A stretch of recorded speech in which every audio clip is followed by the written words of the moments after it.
পাকা বাড়ি থাকা সত্ত্বেও বিজেপির উপপ্রধানের স্বামীর নাম আবাস তালিকায় আসায় জোর শোরগোল তৈরি হলো মালদার মানিকচকের নাজিরপুর গ্রাম পঞ্চায়েত এলাকায়। এই মর্মে অভিযোগ পেয়ে ঘটনা তদন্ত শুরু করলেন ব্লক প্রশাসনিক আধিকারিকরা। জানা গেছে, মানিকচক ব্লকের নাজিরপুর গ্রাম পঞ্চায়েতের বিজেপির উপপ্রধান রয়েছেন প্রিয়াঙ্কা মণ্ডল। তার স্বামীর নাম কৃষ্ণ মণ্ডল। তার নাম এসেছে আবাস তালিকায়। শুধু নাম আসা নয়, ইতিমধ্যে আবাস যোজনার প্রথম কিস্তির 60,000 টাকাও পেয়েছেন তিনি। অথচ তার পাকা বাড়ি রয়েছে। তারপরেও কিভাবে আবাস তালিকায় নাম আসলো তা নিয়ে বিভিন্ন মহলে শুরু হয়েছে জোর চর্চা। বিরোধীরা প্রভাব খাটিয়ে আবাস তালিকায় নাম তোলার অভিযোগ এনেছেন বিজেপির উপপ্রধানের স্বামীর বিরুদ্ধে। যদিও বিরোধীদের অভিযোগ মানতে নারাজ উপপ্রধানের স্বামী। তার বক্তব্য যে পাকা বাড়ি রয়েছে তা তার মায়ের নামে আছে, তার কোনো বাড়ি নেই, তিনি ভিন্ন থাকেন। স্ত্রীর সঙ্গেও তার মাস কয়েক ধরে বনিবনা নেই। তাই স্ত্রীর উপপ্রধান পদের প্রভাব খাটিয়ে আবাস যোজনার ঘর পাওয়ার অভিযোগ পুরোপুরি মিথ্যা। তিনি যোগ্য বলেই আবাস তালিকায় তার নাম এসেছে। আপনার কি বাংলার আবাস যোজনায় নাম আছে? হ্যাঁ, কত টাকা পেয়েছেন এখন পর্যন্ত? 60,000 টাকা ঢুকেছে। তো আপনি তো উপপ্রধানের স্বামী, কি হিসাবে আপনি বাড়িটা পেলেন? আমি বাড়ি পেয়েছি কি, ওটা যে বাড়িটা আছে আমার, সে বাড়িটা আমার না, ওটা মায়ের বাড়ি আমার। ঠিক আছে, মা থেকে আমি ভিন্ন আছি। আমি আপনার মায়ের বাড়ির পেছনেই আপনার বাড়ি? হ্যাঁ, আমি পিছনে আমার যে জায়গাটা আছে, মানে ওটা তো মায়ের নামে জায়গাটা, এই জায়গাটাই আমার আছে, যে জায়গায় আমি আছি। মাস 3 থেকে একটু ঝামেলা হয়ে গেছে, 4-5 মাস থেকে। তো স্বামী স্ত্রীর মানে আলাদা থাকে না? হ্যাঁ, আলাদা মানে একসাথে থাকে? একসাথে মিল নাই। ও প্রধান তো হলো প্রিয়াঙ্কা মণ্ডল, হ্যাঁ ওটা আমি স্বামী। হ্যাঁ, বাড়িটা তো আমার নামে আছে একসাথে নাই না। এবার যে ফটোটা করে নিয়ে গেছে, তো ওই বাড়িটা তো মায়ের বাড়ি। বিরোধী বলতে চাইছে কি ও প্রধানের হাজব্যান্ড বাড়ি পেয়েছে। তাই আমি বললাম বাড়িতে ওটা মায়ের বাড়ি আমার, মা তো থাকতে দেয় না, তো আমাকে বাড়ি করতে হবে। টাটির বাড়ি আমি যে বাড়ি করেছি করে নি, টাটির চাল টাল সব তো ফেলাই আছে বাড়ি।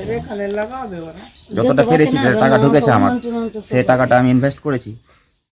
একই কথা জানিয়েছেন কৃষ্ণ মণ্ডলের স্ত্রী তথা নাজিরপুর গ্রাম পঞ্চায়েতের উপপ্রধান প্রিয়াঙ্কা মণ্ডলও। তার বক্তব্য, স্বামী এবং শ্বশুর বাড়ির সঙ্গে তার কোনো বনিবনা নেই, তিনি বাপের বাড়িতে থাকেন। তাই উপপ্রধান পদের প্রভাব খাটিয়ে সরকারি আবাস তালিকায় নাম তোলার অভিযোগ পুরোপুরি মিথ্যা। অভিযোগ উঠেছে যে আপনার স্বামীর নামে বাংলার আবাস যোজনার বাড়ি এসছে, এটা কতটা সত্যি? বাড়ি এসছে, কিন্তু আমার ওর সঙ্গে কোনো সম্পর্ক নেই। তো আপনার স্বামীর সঙ্গে কতদিন ধরে সম্পর্ক নেই? প্রায় 3-4 মাস থেকে সম্পর্ক কিছুই না। শুনেছি আমি তো যাই না ওখানে, বলেছি কি বাড়ি দিয়েছে। মূল সিপিএম এরা অভিযোগ করছে যে আপনি নাকি বাড়িটা পাইয়ে দিয়েছে। না না, আমার এতে কোনো নাই। আমি প্রায় 4 মাস থেকে ওখানে আমি নাই। মানে আমার স্বামী মদ খায়, আমার সঙ্গে মানে ঝামেলা করে খুব, আর আমার শাশুড়িও খুব অশান্তি করে আমার উপরে। ওই বলে আমি ওখান থেকে চলে এসেছি, আর প্রায় ডিভোর্সের লক্ষণেই আছে। ওনার মা ওই ঘরে থাকতে দেয় না। ওনার কি নিজের বাড়ি নেই? না, ওর বাড়ি আছে। আগে থাকছিলাম বিয়ে হওয়ার পরে, কিন্তু মানে আমার শাশুড়ির সঙ্গে যখন ঝামেলা হয় আমাদেরকে বাড়ি থেকে বের করে দিয়েছিল। আর আমার স্বামী যে আছে মদ খায়, খুব মদ খায়, তো অশান্তি করতে লাগলো। আমি পালিয়ে চলে আসলাম আমার বাবার বাড়ি। ওই বাড়িতে এখন মানে কোমরটা বেঁধেছে শুনলাম, ওই বাড়িতে থাকে এখন। এদিকে পাকা বাড়ি থাকা সত্ত্বেও উপপ্রধানের স্বামীর নাম আবাস তালিকায় আসার অভিযোগ পেয়ে বৃহস্পতিবার মানিকচক ব্লক প্রশাসনের আধিকারিকরা কৃষ্ণ মণ্ডলের বাড়িতে তদন্তে যান। তারা সমস্ত কিছু খতিয়ে দেখে এদিন কৃষ্ণ মণ্ডলকে ব্লক দপ্তরে তলব করেন বলে জানা গেছে। মালদা জেলা প্রশাসনের উদ্যোগে এবং হবিপুর ব্লক প্রশাসনের ব্যবস্থাপনায় বিশেষ দুয়ারে সরকার শিবির হয়ে গেল হবিপুর ব্লকের আদিবাসী অধ্যুষিত ডিমবাড়ি ল্যাম্প সোসাইটি প্রাঙ্গণে। এদিন মুচিয়া চন্দ্রমোহন হাই স্কুলে দুয়ারে সরকার শিবির বসে। শিবিরে বিভিন্ন সরকারি দপ্তরের কর্মীরা সাধারণ মানুষকে রাজ্য সরকারের মোট 37টি প্রকল্পের সুবিধা প্রদানের জন্য পরিষেবা প্রদান করেন। বিভিন্ন সরকারি প্রকল্পের সুবিধা প্রদানের জন্য তাদের আবেদনপত্র জমা নেন। শিবিরের কাজকর্ম তদারকি করেন পুরাতন মালদার ব্লকের জয়েন্ট বিডিও পৃথ্বী চ্যাটার্জি সহ অন্যান্যরা। আমাদের যে চন্দ্রমোহন হাই স্কুলে যে লক্ষ্মী ভান্ডার দুয়ারে সরকার বসেছে, সেখানে আমরা সবাই মিলে এখানে ফর্ম জমা দিচ্ছি। সেখানে এসে আমাদের খুব উপকৃত হচ্ছে, আর অন্য মহিলাদের এখানে এসে মানে সব কিছু সমস্যার সমাধান করতে পারছি। সেই জিনিসটা আমরা এখানে সবাই মিলে এসেছি, যে আমরা লক্ষ্মী ভান্ডার করছি, যাদের বেকার ভাতা হলে তারা করছে, অনেক কিছু উপকৃত। আপনি কিসের জন্য এসেছেন? আমি লক্ষ্মী ভান্ডারের জন্য এসেছি।